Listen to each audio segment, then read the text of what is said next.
Well, my brother donated the Commodore 64 to me.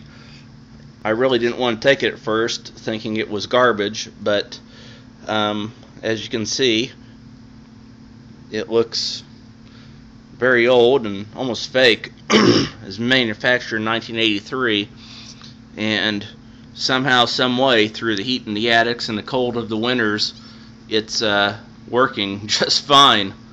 I just needed to operate the keyboard and hit a couple strokes. Boom! Boom! It's in there. Winter games.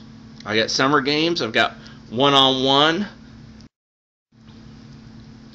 I've got some floppy disks, A and B side. It's hard to believe. Hard to believe. Hold on a second. Now we get to select a country on winter games, and we'll go with Norway. We'll see what their theme song is.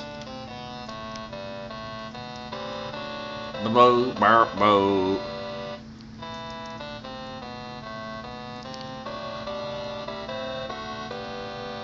Woo!